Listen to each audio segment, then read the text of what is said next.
Okay, hello everyone. Welcome to my YouTube video. This is going to be Tuwo, Shinkafa, Miyan, Toushé, my recipe video for this. Remember that not all the recipes that I do are the most authentic. This is just what I have. I even use the poblano peppers just like I did last time. And over in that cup is some peanut butter mixture with some water. And usually you're just supposed to use ground nut to do that, but basically I didn't have any of that, so I just used peanut butter with what is it called, chicken stock. Yes. And I actually did this neat little trick. I used the leftovers from the vegetables that I was cutting up, and I used it for the basically water that I was going to add onto the stew. And because Miyan Toushé actually has pumpkin inside it, which is like very festive, I got it right on time when it was ripe for Halloween. It made like the vegetable stock basically so much more delicious when I was basically adding it on to the stew. Yeah, so here it goes in, and basically over time, while I was cutting all the vegetables in, I would just pop it into the water and let it boil for a little bit, right? And this is literally my most favorite meal in the entire world. And the fact that I wasn't using the most authentic ingredients ever and it still came out so delicious was more than a shock to me. It was a blessing. So yeah, basically, I also remembered that I wanted to split the pumpkin in half. I didn't want to boil everything. I also wanted to bake the pumpkin with the chicken, so you're gonna see me here put some of the garlic in a separate pot so that I could mix that in with the chicken. And I just have my regular spice mixture. It doesn't have a lot of spices in Miyan Toushé, I don't think, but I just had my regular old, if you check out the last video, it was basically the same thing that I added in there, a little less cumin and thyme this time. Yes, and then yeah, and then I'm putting the rest of that onion in there, and this is where I'm gonna put the spinach and kale into. And I like to add the spinach, kale, and the rest of these onions afterwards, after the stew has finished steaming and all the water is gone and literally it's all cohesive with the flavor. That's when I add all the green ingredients, because they're so easy to over boil. I feel it's so easy to overcook those ingredients, the green ones, that they just kind of meld in together. And I was looking for more of the crunchy flavor. Yes, the spinach, the kale, and the peppers.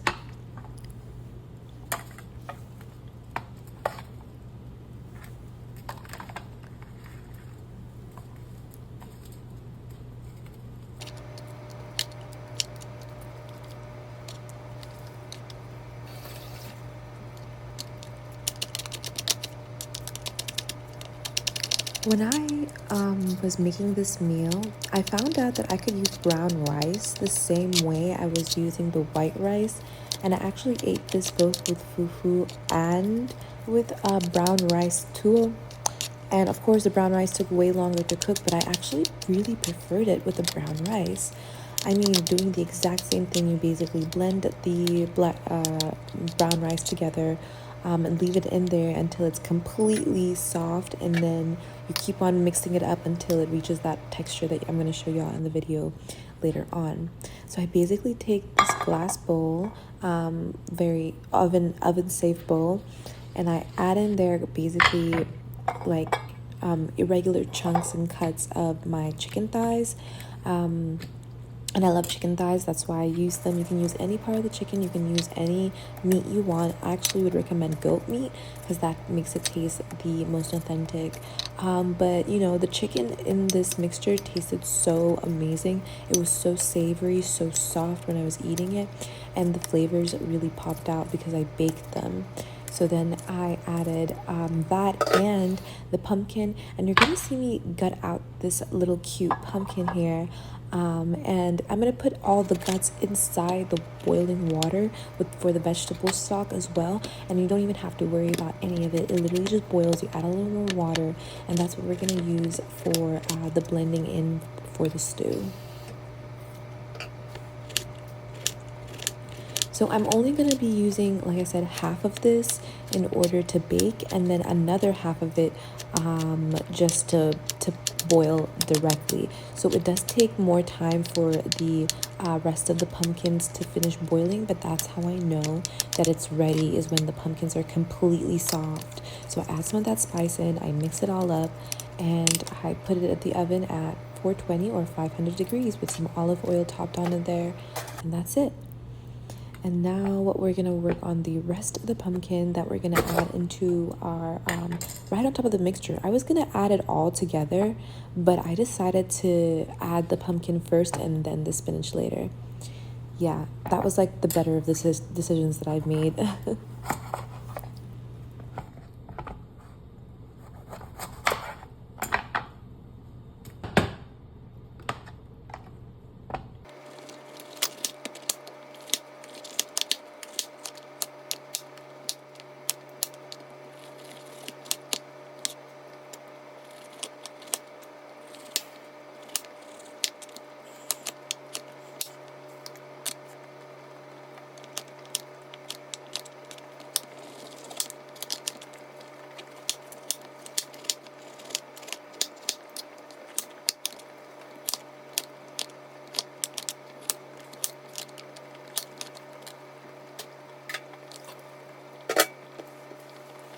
So basically here I go. I have all this boiled mixture over here, and I basically drain it out, and there we have all that leftover water, that vegetable stock. It's delicious.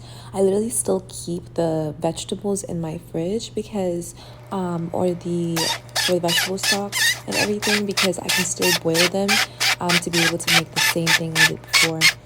So here I'm just literally making my stew, and it's coming out a little more orange than usual, and I honestly kind of like it. It's because I didn't add that much tomato sauce in it, because this doesn't have that much tomato sauce, but it does have palm oil. So right after I added on to the pot and I put it on the fire, I remember to add like a good solid basically spoonful, like pot spoonful of palm oil, right? And palm oil really changes the game for, I feel, all African food. I feel like that's how it becomes the most authentic of its flavors. And then I put it over there to boil, and then I also make sure to wash some rice and put that into a bowl in order to make my tuwo, which is literally just fried rice made into a mold. It's sticky, you know, and yeah, I have to remember to blend it to basically grind out all the, what you call it, rice chunks, to make it very fine, or at least as fine as possible. I would definitely recommend using like a proper blender. This is the only one I have, so it's gonna come out this way, and you're gonna need exceedingly more and more water because it takes up a lot of water. So here's just a little bit of it. So I'm adding the pumpkin into there because I told you guys the pumpkin is going to take a little longer to cook. So I added some of that tomato sauce in there, left it out there for a minute, and then I have the peanut butter mixture with some chicken stock. And this is when you really get that authentic Miyan Toushé flavor. Okay.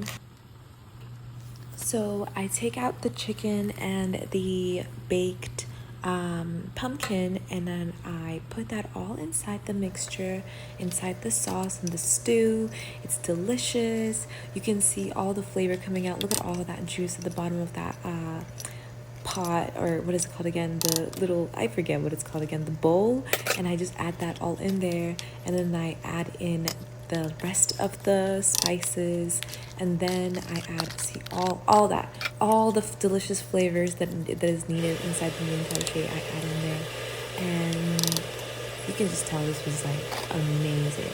So I add all that peanut butter mixture, and see how it transforms into this like curry like consistency. So then yeah, you're gonna see the rice become a little more chunkier. I put some butter in there to make sure that it, like, you know, becomes real cohesive, and then yeah, that's what it basically turns to. So you want to make sure it's a little more dry than what I did there, just because it forms better. But you know, I was getting real impatient because my food was looking good. I was getting hungry. The video got more and more chaotic as it went on, and I was just like, I'm ready. I'm ready to eat. I just want to eat. Yeah. So basically, I thought that I was not gonna eat everything. Well, psych, am I right? I ate everything. I ate all that rice with a lot of the Miyan Toushé, and I actually had to make more rice. I had to make more tuwo, and like I said, I made fufu. So I'm gonna be definitely giving y'all a fufu recipe. I'm gonna be making okra, I think, next week. So yeah, I'll be doing that, and maybe like a Alfredo or something, because like I just learned how to do it better. I learned how to make fufu with okra. I mean, I said okra. I learned how to make fufu with plantain and with cassava. So I've been really rocking. You know what I mean? Like y'all can fuck with me if you want. I was kidding. But yeah, see that consistency becomes real creamy. So I wanted to like chunk up just a little bit more because I was like crushing some of that leftover unmelted pumpkin. And since we're gonna be using our hands, I want to make sure that it was like chunky enough where it wasn't like all watery. So I definitely added a little bit more palm oil in there just for more flavor. And when I mixed it all up, I put it back on the flame for like another maybe 10, 15, almost 20 minutes. This was a fairly long recipe to do, but it's worth every moment, every second, every breath, and all the dishes worth of it as well were definitely worth it. See that whole pot? That lasted me like almost a week. Honestly, if it wasn't for my eating habits, it would have probably lasted me a lot less. But I'm learning how to economize. Like I said, I'm trying to teach people how to be more economical with their food, be more resourceful, and learn how to accumulate manifestations of food over time so that you're able to have, you know, an impact. Yeah, and so we do this where I'm from to be able to mold the rice and it becomes this nice round, you know. And I was just like, you know what, this is probably too much. I was probably not gonna, you know, I'm probably not gonna even be able to finish it, and it'll be a waste. And I'm like, I put it inside this wide bowl, and you're gonna see why that's such a big mistake in a second. Okay, but as soon as you're satisfied with the roundness of the mold of the rice, then you can just, you know, flip it over in there, and there you go. And that's your tuwo. That's literally it. And you see how it widens up a little bit? I was like, I don't know about that. That looks like it's just a little bit too much. Like I literally contemplating, like I wasn't sure. You could see my hands acting all weird, but then I decided to like cut it a little bit later, just to be able to, like, how do I say this, so that it wouldn't look too messy. And yeah, all I'm gonna say is don't second guess yourself ever, especially when it comes to food and cooking. Just don't think too hard on it. Just follow your guidance, your inner guidance. Don't do what I did and use the wrong bowl and then underestimate your stomach capacity. You know what I mean? Just eat how much you need to eat. Don't ever, you know, I've been hearing this phrase a lot, Hakuna Matata, so don't ever stress about it. But see how the chunk like literally came out so smooth, so clean. That's exactly the texture you want to have, at least, or, you know, a little bit more of that. So you see how it's like still really chunky, and in the bowl it doesn't really appear so, but because you're using your hands, you want to make sure that you're actually picking up a lot of that flavor, and it's not just, you know, all you know, runny. That's what I'm looking for, the word runny. Okay.